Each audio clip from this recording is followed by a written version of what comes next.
자, 목표가 정해졌으면 아까 얘기한 대로 참여자의 관심사항이 과연 뭘까? 그게 관광이냐, 지식이냐 이런 부분이겠죠. 또 연령대가 높고 낮음에 따라서 말이나 구사하는 방법을 좀 달리해야 될 것입니다.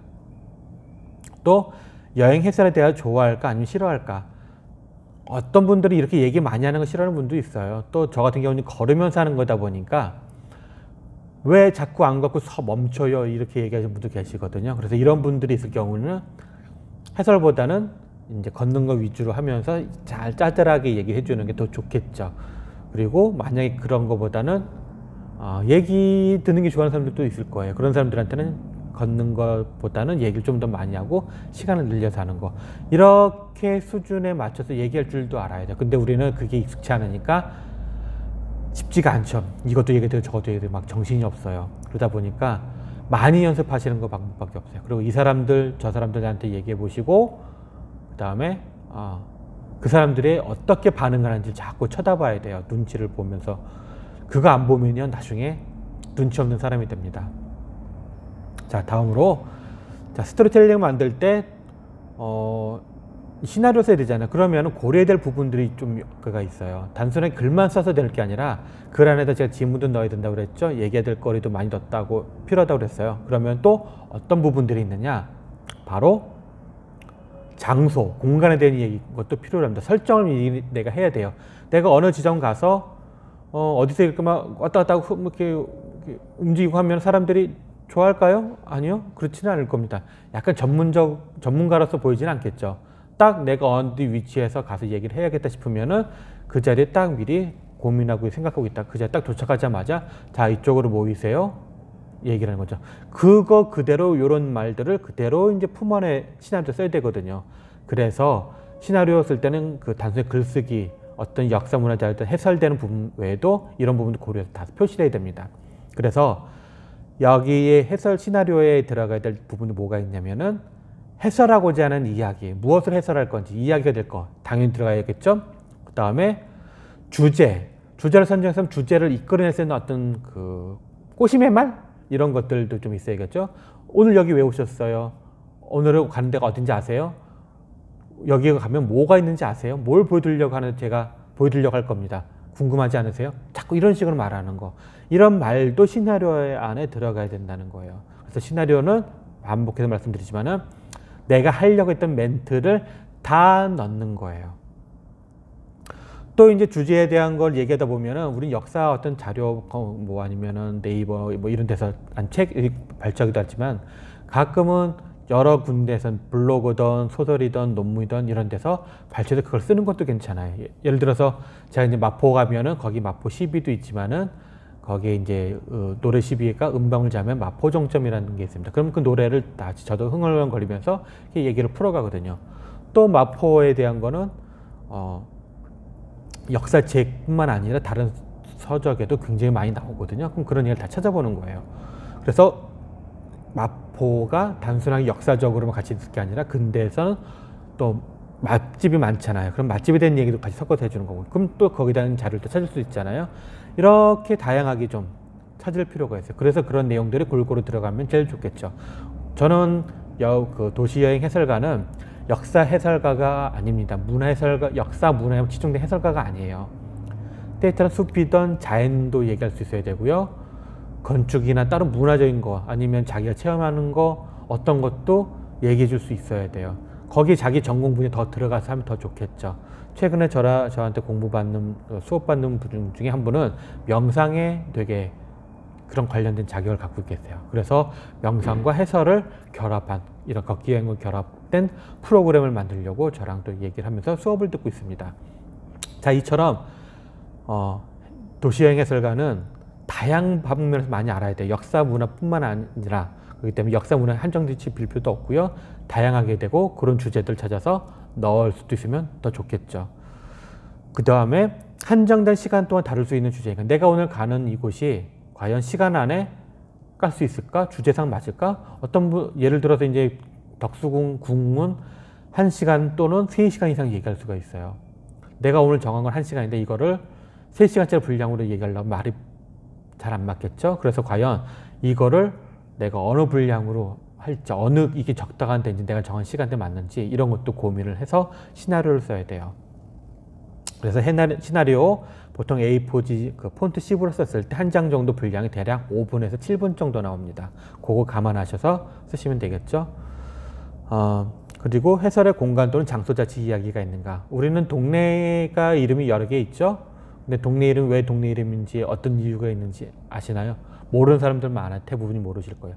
이런 것도 역사이자 얘기거리가 되거든요. 이런 것도 같이 얘기해 주면 좋다는 겁니다.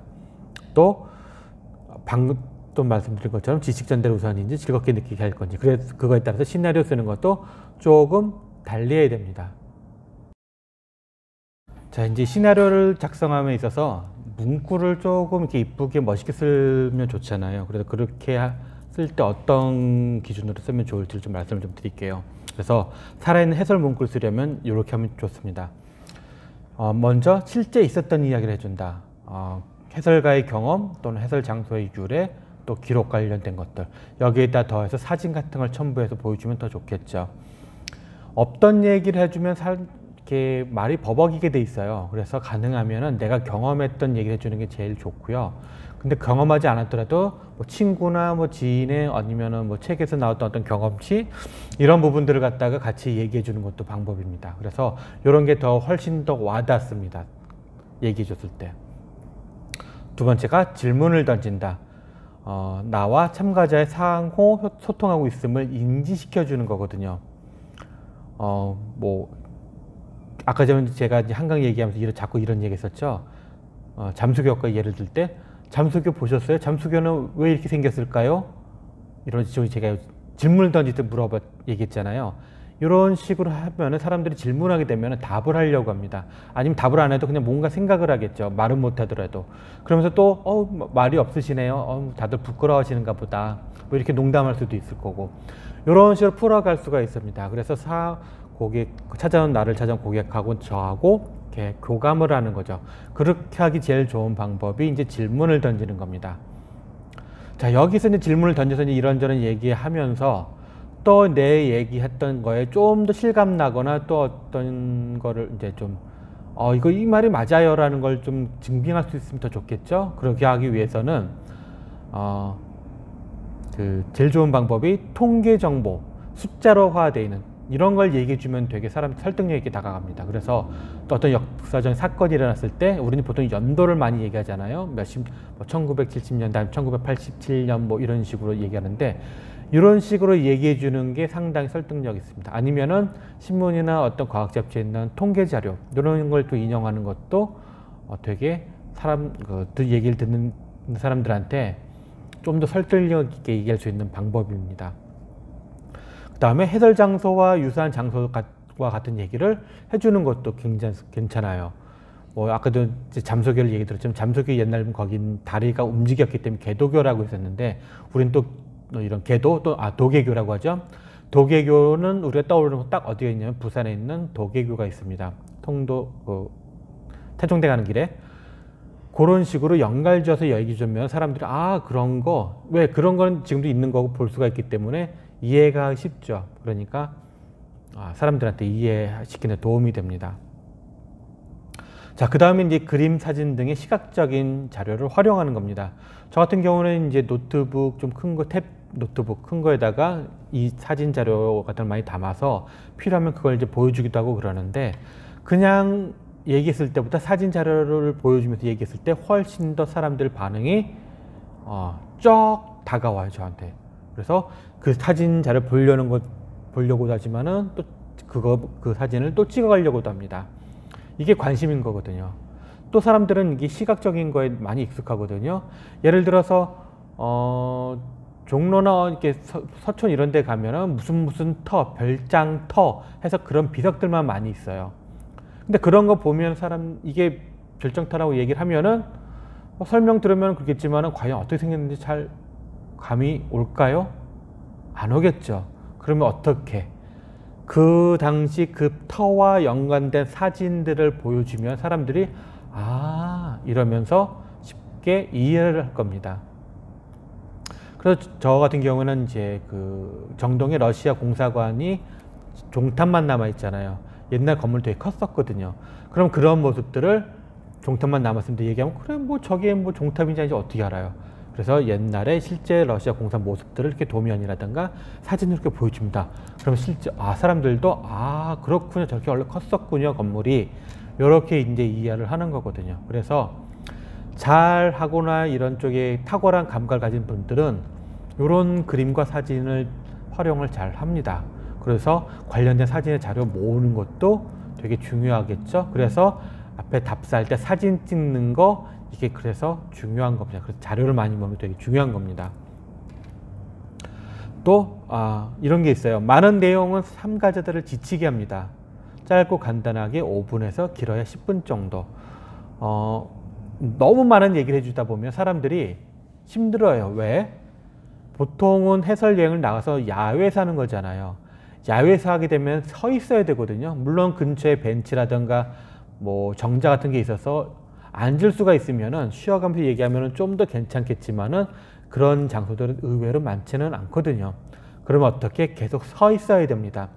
서 있는 상태에서 여러분들도 한번 해보세요. 10분 이상 듣기만 한다 하고서 움직이지 않고 10분 이상 서 있는다 하면은 생각보다 힘들어 할 겁니다. 만약 그게 시간 15분 이상 넘어간다면 더 힘들어 할 거예요. 반대로 그 해설가가 정말 재미있게 얘기해요. 뭐 개그면 뺨칠 정도로. 그러면 그 얘기 듣다 보면 하하하 막 웃다 보면 시간 가는 줄 모르겠죠. 그러면 10분 15분이 가도 지치지를 않아요. 그런데 우리들은 아직 그 정도 수준은 아니잖아요. 그럼 어떻게 하는 게 좋을까?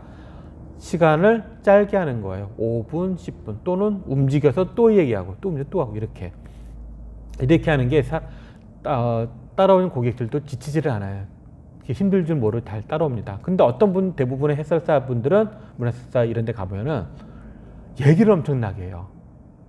뭐 한 부분 얘기하면 뭐 20분 30분씩 얘기하는 경우도 있는데 그분들 앞에서 가서 사람들 그 얘기하는 모습을 이렇게 보면은요, 얘기하시면 해설반들은 뭐 만면에 미소를 띠면서 열정적으로 막 자기 혼자 도취돼서 막 얘기를 합니다. 한데 듣는 사람들 보면은 제대로 듣는 사람 한 10%고요. 나머지는 휴대폰 보면서 또 아니면 옆에 다른 데 뭐 볼 거 있는 전시되어 있는 거 이런 거 보러 다시 왔다 갔다 합니다. 산만해지거든요. 근데도 해설가는 그런 걸 파악하지도 못하고 계속 자기 얘기만 해요. 결국 자기 도취되는 거거든요. 이거는 자기 본인은 좋을지 몰라도요, 얘기를 듣고 있는 이 사람들한테는 좋지는 않거든요. 관심이 없는 거잖아요. 벌써 딴짓 한다는 거는. 그래서 시나리오 쓸 때도 길게 쓰는 게 아니에요. 그래서 시나리오라는 것도 미리 내가 할 얘기 아무리 많아도 그거를 글로 쓸 때는 정리가 되거든요. 그러면서 정리를 해보는 거예요. 얼마만큼 얘기하고. 제가 아까 얘기했죠? A4지 10포인트 10 정도 사이즈로 하면 대략 그게 5분에 7분 정도 된다고. 그렇기 때문에 그 정도에 맞춰서 작업을 한번 해보시는 거예요. 그래서 이런저런 말들 넣어가면서. 그래서 너무 길게 하시는 건 별 좋지는 않다. 그 다음에 중간에 인상적인 표현을 한다든가 또 옛날 이야기 중에 그냥 우린 정사 또 옛날 그 역사 이것만 얘기하면 또 솔직히 좀 밋밋할 수가 있는데, 여기서 좀 더 다른 얘기, 우린 야사 또는 약간 좀 설화, 신화 이런 것도 얘기해 주는 것도 사람들한테는 재미있어 하거든요. 그래서 그런 얘기도 섞어가면서 얘기해 주는 거, 그럼 이런 게 다 재미를 위한 소지가 되거든요. 이런 식 섞어서 얘기해 주는 것도 좋고, 시나리오도 그런 부분들을 찾아서 넣으시면 좋겠죠. 시나리오 쓰는 게 쉽지는 않을 겁니다. 하지만 이렇게 써보시는 거예요. 또 역사 또 해설 이제 답사 위주의 이런 시로 풀을 운영하실 때는 오히려 좀 더 전문적으로 좀 접근을 해야 하거든요. 그러면 연도라든가 자료, 어디서 출처 자료가 어디인지, 뭐 무슨 뭐 실록 이런 식으로 쭉 그런 것을 다 끌어들여서 얘기해 주시는 게 좋습니다. 근데 우리는 역사학자가 아니잖아요. 그렇기 때문에 아무리 깊게 파도 그 부분에서만 파도 아주 깊게 못 들어갈 수가 있어요. 그러니까 적당히 우리가 아는 부분을 많이 알면서 파 들어가는 게 더 좋겠습니다. 그 다음에 간혹 보시면 그런 분들 계세요. 자꾸 이제 훈계하듯이 말씀하시는 분들 계세요. 그렇게 하시지 마세요. 여기 오신 분들은 뭐 물론 무료로 참여하신 분도 계시겠지만은 유료로 참여하신 분들도 계시거든요. 이런 분들은 내가 즐기기 위해서 쉬기 위해서 참여하신 건데, 자 이렇게 하시면 안 돼요, 이렇게 하셔야 돼요, 이런 식으로 말도 쓰지 않아요. 별로 안 좋아하십니다. 교육받는 거 아니잖아요. 학교도 다 졸업하시고 사회생활하면서 나름의 어떤 자리를 지위를 가지고서 활동하시는 분들 대부분일 텐데 그런 분들한테 뭐 여기서는 제 말 꼭 잘 들으셔야 돼요. 아니면 이쪽으로 오셔야 되는데 왜 다른 데 가세요? 이리 꼭 오세요. 꼭 여기서 들으셔야 돼요. 이렇게 얘기하는 건 별 좋지는 않습니다. 차라리 좀 더 집중하고 싶으면 아까 그랬죠. 질문을 던지다든가 아니면 경품을 건다든가 아니면은 부탁의 말을 하시는 거죠. 자, 이쪽으로 와주시면 더 보기가 좋거든요. 제 목소리 잘 들릴 거예요. 그러니까 이쪽으로 좀 와주시겠어요? 이런 식으로 말을 해야 되는데 이런 식으로 말하는 것도 이제 시나리오에 들어가는 거예요. 그러니까 결국에 시나리오를 쓰다 보면서 내 마음이 내가 어떻게 말해야 되는지 다 정해주고 그걸 글 쓰면 중간에 자꾸 내가 체득하게 되는 거거든요. 그렇게 이런 식으로 하지 않으면 내가 말하는 것과 실제로 하는 거가 따로따로 갈 수밖에 없습니다. 자, 이 부분 중요한 거예요. 그래서 훈계하지 마세요. 그 다음에 참가자를 위한 해설해야 된다. 아까 방금 말씀드렸죠. 너무 길게 하면은 결국 좋아하는 거는 고객이 아니라 말하는 해설가 입장이라는 거. 그래서 적당히 짧게 얘기하는 게 되게 중요합니다.